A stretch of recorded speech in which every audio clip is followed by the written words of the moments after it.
श्री श्रीपाद श्री वल्लभ चरित्रामृत अध्याय 51 श्रीपाद श्रीवल्लभ गुप्तरूप आणि ग्रंथ महिमा. जलगंड आणि इतर संकटांपासून रक्षण. ग्रंथपारायणाचा महिमा. इतक्यात अश्विन कृष्ण द्वादशी आली. त्या दिवशी हस्त नक्षत्र होते. कृष्णा नदीत स्नान केल्यानंतर श्रीपाद श्रीवल्लभ काही वेळ ध्यानस्थ बसले. मी चूल कितीही पेटवण्याचा प्रयत्न केला तरी ती पेटली नाही. अग्नी विझून गेला. श्रीपादांनी मला पुन्हा एकदा स्नान करून येण्यास सांगितले. त्यानंतर ते असे सांगू लागले, बाळा, शंकर भट्टा, माझ्या गुप्तरूपात राहण्याची वेळ जवळ आली आहे. मी कृष्णा नदीत अंतर्धान पावेन.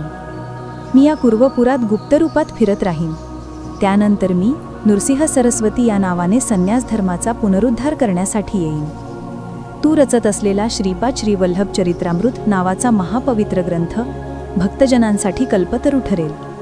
तो ग्रंथ अक्षरशः सत्य असेल. आकाशामध्ये केवळ शब्द असतो. दिशा हेच माझे वस्त्र आहे. म्हणूनच मला दिगंबर म्हटले जाते.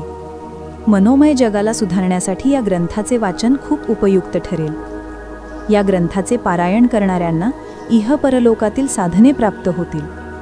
यातील प्रत्येक अक्षर वेदवाक्या समान आहे हे जाणून घे. तू लिहिलेली संस्कृत प्रत माझ्या महासंस्थानातील औदुंबराच्या झाडाखाली अनेक फूट खोल शब्दस्वरूपात राहील. तेथून निघणारे दिव्य शब्द भौतिक कानांना ऐकू येणार नाहीत.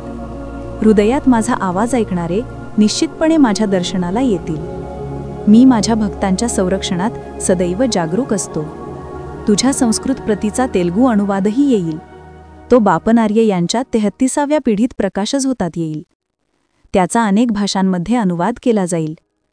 तो कोणत्याही भाषेत वाचला तरी दिव्यानुभव आणि संरक्षण सारखेच मिळेल.